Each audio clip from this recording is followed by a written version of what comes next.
saya Citra Priscilla Syumbing, berasal dari SMA Negeri 3 Pekanbaru, dan saya duduk di bangku kelas 12 KM1.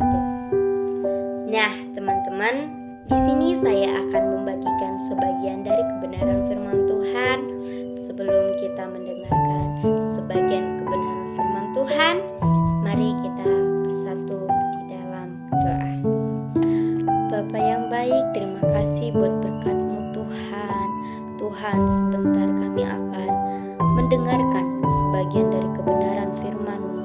Berkati setiap kami yang mendengarkan, berkati hati dan pikiran kami. Berkati juga hamba-Mu yang akan menyampaikan kebenaran firman-Mu. Biarlah firman-Mu ini menjadi pedoman bagi hidup kami. Hanya di dalam nama-Mu kami berdoa dan mengucap syukur. Haleluya. Amin. Nah, teman-teman, di sini saya akan membawakan khotbah saya yang berjudul Satu Kelas Banyak Cerita.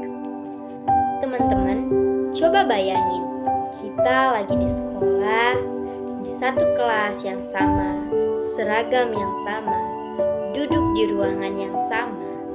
Tapi realitanya kita nggak pernah benar-benar sama.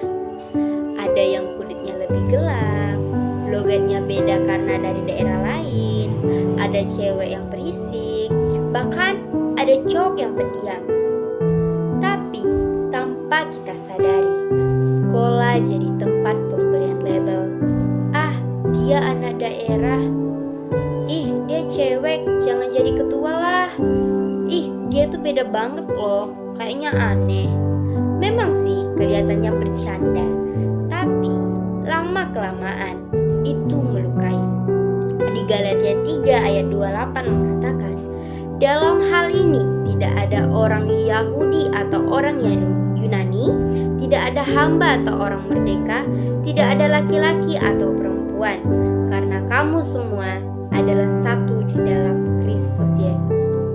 Teman-teman, waktu Paulus nulis ayat ini, dunia juga penuh sekat.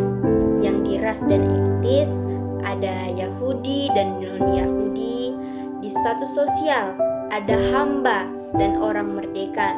Bahkan di gender, ada laki-laki dan perempuan. Tapi Paulus bilang, di luar Kristus, manusia suka bikin perbedaan jadi tembok, tapi di dalam Kristus, perbedaan jadi jembatan. Bukan berarti kita sama semua, tapi nilai kita disamakan di hadapan Tuhan.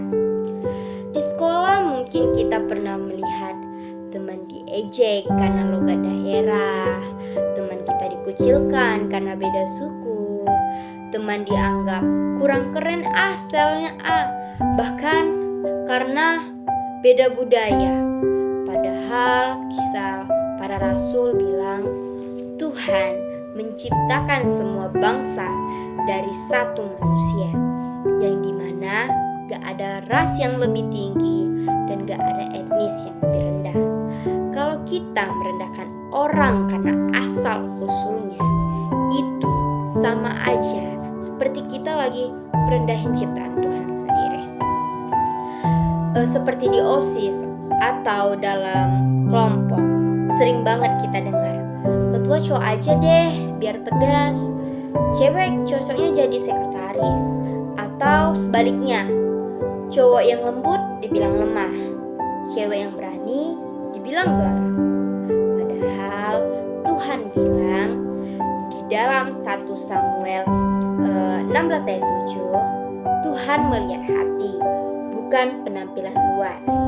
Di Alkitab juga ada perempuan pemimpin, seperti di Hakim-Hakim 4, yaitu Deborah memimpin bangsa Israel, di Esra 4, yang dimana Esther menyelamatkan bangsanya dengan keberaniannya. Lalu di Kisah Para Rasul, yaitu Priscilla mengajar dan memimpin pelayanan. Dari sini kita dapat dengan jelas melihat bahwa gender bukan penghalang Tuhan untuk bekerja bagi setiap kehidupan kita. Yesus itu konsisten banget loh teman-teman.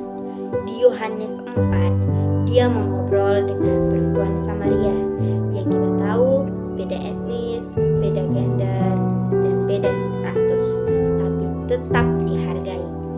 Yesus itu seolah bilang gini loh teman-teman, aku lihat kamu itu berharga. Di Roma 2 ayat 11 juga bilang, Allah tidak memandang muka. Artinya apa? Artinya Tuhan gak nilai kita dari ras kita, etnis kita, bahkan gender kita.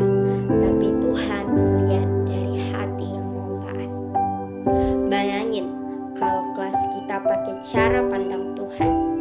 Gak ada anak kelas atas dan anak kelas bawah, anak penting dan anak gak penting. Yang ada hanya teman yang saling menghargai dan teman yang saling menguatkan. Dan gambaran itu bukan cuma mimpi. Wahyu 7 ayat 9 berkata, Alkitab bilang, di surga nanti semua bangsa, suku, dan bahasa berdiri bareng menyembah Tuhan. Teman-teman, memang dunia mengajarkan kita untuk melihat perbedaan dulu. Tapi Kristus mengajarkan kita melihat manusia dulu. Jadi, mulai hari ini, jangan ejek yang beda ras atau etnis. Jangan membatasi orang karena gender. Dan jangan merasa diri lebih tinggi. Karena di dalam Kristus, kita satu kelas, satu keluarga, dan satu tubuh. Kita memang boleh beda cerita, tapi kita dipanggil oleh Tuhan yang sama. Amin. Mari kita bersatu di dalam doa. Tuhan, terima kasih buat firman-Mu. Kami telah selesai mendengarkan sebagian dari kebenaran firman-Mu. Biarlah firman-Mu ini menjadi pedoman bagi hidup kami dan bukan menjadi batu sandungan bagi kami, Tuhan. Terpujilah nama-Mu selama-lamanya. Kami berdoa dan mengucap syukur.